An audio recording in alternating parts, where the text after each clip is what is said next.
বিদ্যুৎ জেল থেকে বের হয়ে আবারও বাণীর উপরে আক্রমণ করে বাণীকে মারার চেষ্টা করে। হ্যাঁ বন্ধুরা, এমনটাই দেখা যাবে।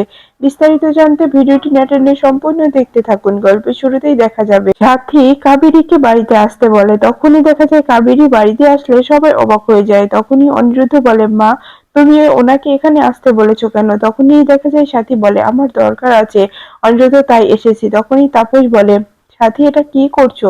তুমি কি করতে চাচ্ছ? তখনই সাথী বলে, আমি কোনো কথা বলতে চাচ্ছি না বানি, যাও টেবিলের উপরে বরণডালা রেখেছি, নিয়ে এসো। তখনই বানি বরণডালাটা নিয়ে এসে সাথীর হাতে দেয় আর সাথী কাবেরীকে বরণ করে আর বলে, কাবেরী তোমার সঙ্গে অন্যায় আমি করব না, কারণ আমি তুমিও কোনো অন্যায় করনি, অন্যায় করেছে যে তাকে তো শাস্তি পেতেই হবে। তোমার মেয়েও কোনো অন্যায় করেনি, সে তার সন্তান, তাকে অধিকার দেওয়ার তার সম্পূর্ণ অধিকার আছে। কিন্তু তোমাকে আরো আগে তোমার জীবনে সবকিছুর অধিকার দেওয়ার দরকার ছিল, আমি তো তা জানতাম না। আমি যখন জানলাম তখন থেকে আমি তোমাকে সে প্রাপ্ত অধিকারটা দিতে চাইলাম। এরপর দেখা যায় যে সাথী অনিরুদ্ধকে বলে, অনিরুদ্ধ যাও, ওখানে লাগেজ রেখে এসেছি, তুমি ওটা নিয়ে এসো। তখনই অনিরুদ্ধ বলে, কি বলছো মা? কিছুই তো বুঝতে পারছি না, তুমি কি করতে চলেছো মা? তখনই সাথী বলে, এত প্রশ্নের উত্তর দিতে পারবো না অনিরুদ্ধ, তোমাকে যা বললাম তুমি সেই কাজটা করো। আমি ওখানে লাগেজ রেখেছি, লাগেজটা নিয়ে এসো। তখনই অনিরুদ্ধ বলে, আচ্ছা যাচ্ছি মা, আমি তোমার লাগেজটা এনে দিচ্ছি। এরপরে তাপস বলে, সাথী কি করতে চলেছো তুমি? তখনই সাথী বলে, হ্যাঁ নিচে কি বলেছিল সবাই তো শোনা হয়েছে, যে মেসো বসে বলেছিল যে তাপসের আরেকটি জায়গা আছে, সেখানে যে যে সে থাকতে পারে, কিন্তু আমার তো আর কোথাও যাওয়ার জায়গা নেই। তাই আমি সিদ্ধান্ত নিয়েছি তাপস আর এখানে থাকবে না, তাপস তার আরেক স্ত্রীর সঙ্গে ও বাড়িতেই থাকবে। আমি একই ছাদের নিচে তাপসের সঙ্গে আর থাকতে পারবো না, তাই এবার তাপসকেই বাড়ি থেকে চলে যেতে হবে। তখনই তাপস বারবার করে বলে, সাথী তুমি এরকম বলতে পারো না, সাথী তুমি এভাবে আমাকে চলে যেতে বলার পারো না, সাথী আমার ভুল হয়ে গেছে, তুমি আমাকে ক্ষমা করে দাও। তখনই অনিরুদ্ধ তাপসের দিকে তাকিয়ে মনে মনে বলতে থাকে, বাবা তুমি এরকম একটা কাজ করে ফেললে, আমরা ভাবতেও পারিনি, তোমাকে কত বিশ্বাস করতাম, সেই তুমি এরকম একটা কাজ করে বসলে। এরপরে দেখা যায় তাপস কাবেরীকে নিয়ে বাড়ি থেকে চলে যায়। তখন সাথী একেবারেই ভেঙে পড়ে। তখনই দেখা যায় অনিরুদ্ধ সাথীর কাছে এসে বলে, মা তুমি এতটা ভেঙে পড়ো না, আমরা তো আছি, আমরা তোমার সবসময় খেয়াল রাখবো। মা তোমার সঙ্গে যে অন্যায়টা হয়েছে সেটার জন্য আসলে আমরা প্রস্তুত ছিলাম না, কিন্তু কি করব মা, আমাদের কিছু করার নেই, তুমি এখন যাও একটু রেস্ট নাও। তখনই দেখা যায় যে বানি এই জল এনে দেয়, সাথীকে খাইয়ে দিতে বলে অনিরুদ্ধকে। তখন অনিরুদ্ধ জলটা খাওয়ানোর পর সাথীকে বলে যে, মা এতটা ভেঙে পড়ো না, বলছি তো আমরা আছি, দেখো বাবা যে এরকম একটা অন্যায় করেছে আমরা সেটা কল্পনাও করতে পারিনি। তখনই সাথী বলে, অনিরুদ্ধ বানি নয় এবারই কেউ না, বানি নাই তার মতলবটা পূরণ করার জন্য আমাকে কিছু বলেনি, অন্তত তুই আমাকে বলতে পারতি যখন তুই সব বিষয়টা জানলি, তুই কেন বললি না অনিরুদ্ধ, বল আমাকে। তখন অনিরুদ্ধ বলে ওঠে যে, মা আমি বলিনি ভয় যে তুমি ভেঙে পড়বে, তুমি তোমার স্বপ্ন ভেঙে যাবে, তুমি বাবাকে অনেক বিশ্বাস করো, বাবাকে তুমি দেবতার মতো মানো, এজন্য আমি কিছু বলিনি মা, তুমি আমাকে ক্ষমা করে দাও। তখনই সাথী কান্না করতে করতে বলে যে, অনিরুদ্ধ আমি কিছুতেই এটা মেনে নিতে পারছি না যে তাপস আমার সঙ্গে এরকম অন্যায় করতে পারে। দেখ তাপসের কি খামতি রেখেছিলাম, কিন্তু তাপস এরকম একটা অন্যায় করলো, আমাদের ঠকালো, এমনকি ওই ছোট্ট মেয়েটাকেও ঠকালো, ওই মেয়েটাকেও কিছু জানতে দেয়নি। ওরা দুইজন যা কিছু করেছে সেটা হলো অন্তরার বাবা আর মা করেছে। এরপরেই দেখা যায় যে সাথী বলে, আমি এসব কিছু মনে করতে চাই না, আমি এখন একটু ঘরে গিয়ে রেস্টে থাকতে চাই। তখনই দেখা যায় বানি বলে, মাসিমণি এতটা ভেঙে পড়বেন না, আপনি এতটা ভেঙে পড়লে আপনার শরীর খারাপ হয়ে যাবে, আপনি অসুস্থ হয়ে যাবেন। তখনই দেখা যায় যে সাথী বলে ওঠে, আমি এইসব কিছু মানতে পারছি না, অনিরুদ্ধ কেন করলো, তাপসে এরকমটা করতে পারে না, আজকে আমার সব বিশ্বাস ভেঙে গেল, ওকে কত বিশ্বাস করেছিলাম বল, আর তুই এমনটা কেন করলি, তুই আর আমার কথা শুনলি না, তাপস আমাকে ছেড়ে চলে গেল, আমি কিছুতেই এসব কিছু মানতে পারছি না।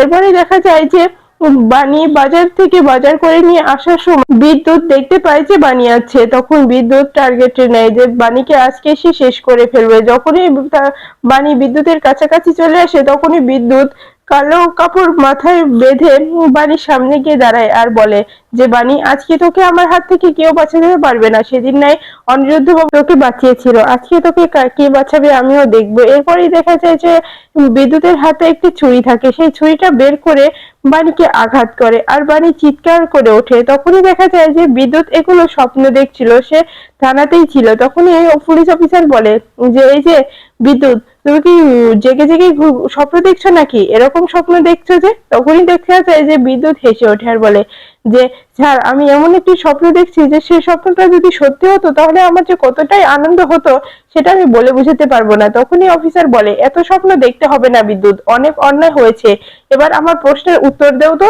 যে ওই দিন কি কি হয়েছিল, তুমি কেন বাণীকে মারার জন্য ওখানে গিয়েছিলে, কে তোমাকে সুপারি দিয়েছিল? তখনই দেখা যায় বিদ্যুৎ বলে দেখুন অফিসার, আমি এসব কিচ্ছু করিনি, আমাকে ফাঁসানো হয়েছে। হ্যাঁ, আমি আমি তানিয়ার স্কুলে গিয়েছিলাম, সেখানে গিয়ে আমি কথা বলার চেষ্টা করেছিলাম, আমার সঙ্গে অসভ্যতামি করেছিল বাণী আর অনিরুদ্ধ বাবু, কিন্তু আমি কিছু বলিনি, আমি তো ওখান থেকে সোজা বাড়িতে চলে আসি আর এসে ওখানে ঘুমিয়ে পড়ি। তখনই দেখা যায় অফিসার বলে যে নাটক হচ্ছে, কুয়াশা ম্যাডাম এক কথা বলে আবার তুই এক কথা বলিস কেন, এরকম কথা কেন বলছিস, এরকম কথা বলিস না, তাহলে কিন্তু ভালো হবে না।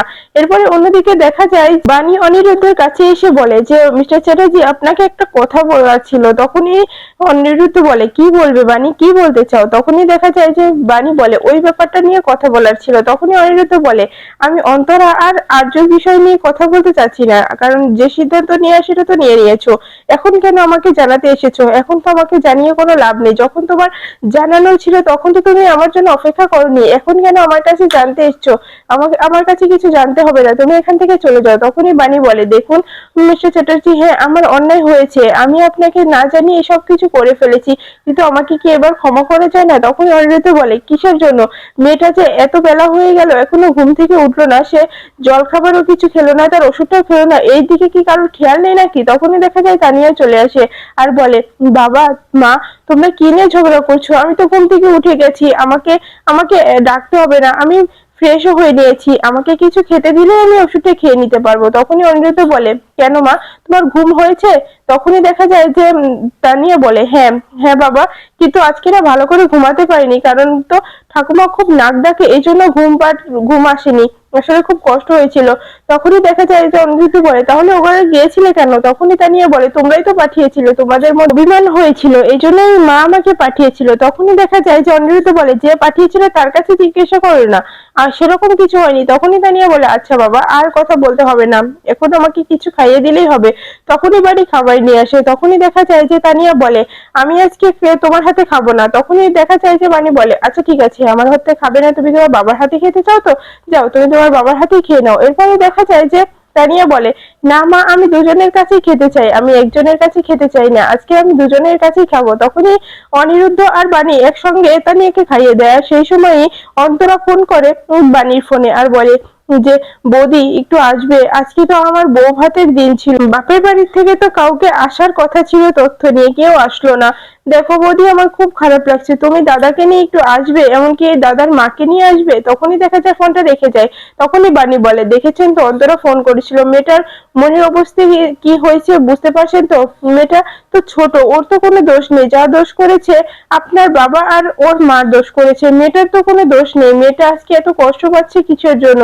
মেয়েটা মাসিমণিকে ফোন করেছিল, মাসিমণি কোনো উত্তর দেয়নি, এরপরে আমাকে ফোন করলো, এখন কি করবেন বলুন? তখনই দেখা যায় যে বাণী মাসিমণির কাছে আসে আর বলে মাসিমণি, আমার একটা কথা ছিল তোমার সঙ্গে। তখনই সাথী বলে কি বলবে বাণী? তখনই দেখা যায় বাণী বলে আসলে ওই অন্তরার কথাটাই বলতে চাচ্ছিলাম, ওদের কালকে বিয়ে হলো, আজকে তো ফুলসজ্জার দিন, আমাদেরকে তো যেতে হবে, ও আপনাকে যেতে বলেছে। তখনই দেখা যায় সাথী বলে বাণী, এই বিষয় নিয়ে আমি তোমার সঙ্গে কোনো পরামর্শ করতে চাই না, কোনো কথা বলতে চাই না, তুমি কেন এই বিষয় নিয়ে কথা বলছো? তোমার কি মনে হয় আমি ওই মেয়েটার বাড়িতে যাব, ওই মেয়েটাকে আবার মেনে নেব?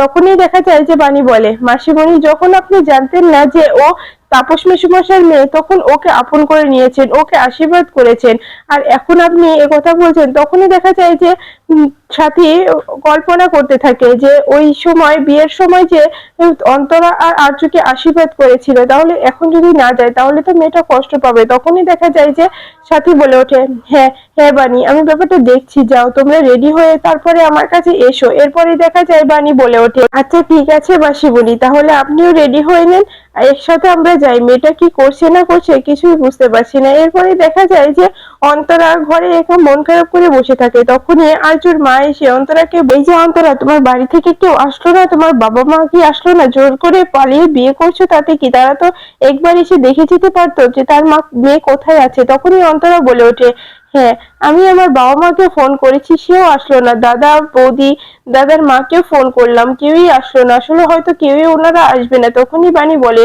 কেন অন্তরা কেউ আসবে না? এই তো আমরা এসে পড়েছি, এত চিন্তা করছো কেন? আমরা তো এসে পড়েছি। তখনই অন্তরা বলে, এসেছো বৌদি?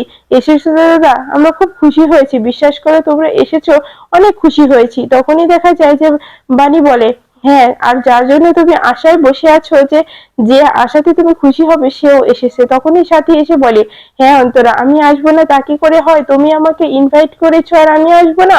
আমি তো আসবোই। তখনই দেখা যায় যে অন্তরা বলে ওঠে, হ্যাঁ আন্টি, আপনি এসেছেন, আমি খুব খুশি হয়েছি। আমি ভেবেছিলাম আপনিও আসবেন না।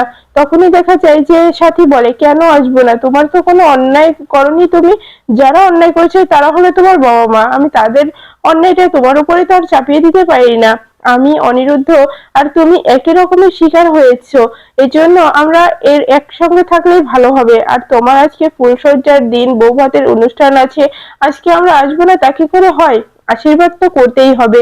তখনই দেখা যায় আর্যুর মা বলে ওঠে, হ্যাঁ দিদি ঠিক বলেছেন। তখনই দেখা যায় যে সাথী বলে, অন্তরা, এবার তাহলে আর আমাকে আন্টি আন্টি বলবে না। তখনই অন্তরা বলে ওঠে, তাহলে তুমি আমাকে মা বলতে দেবে তো আন্টি? তখনই দেখা যায় যে সাথী হেসে ওঠে আর বলে, তোমার যা ইচ্ছা, যা বলে ডাকতে ইচ্ছে করে তুমি তাই বলে আমাকে ডাকতে পারো, আমার কোনো সমস্যা নেই। দেখো, যা আবার হয়ে গেছে, এটা নিয়ে আর ভেবো না।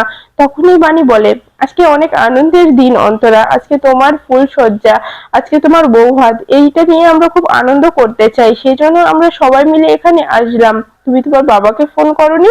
তখনই অন্তরা বলে ওঠে যে বাবা মাকে ফোন করেছিলাম, ওনারা ফোনটা রিসিভই করেনি, হয়তো ওনারা আসবে না, কারণ ওনারা তো এই বিয়েটা মেনে নেয়নি। হ্যাঁ বন্ধুরা, এই ছিল আজকের আপডেট। ভিডিওটি কেমন লাগলো কমেন্টস করে জানাতে ভুলবেন না। পরবর্তী আপডেট পেতে চাইলে চ্যানেলটি সাবস্ক্রাইব করে পাশে থাকা বেল বাটনটি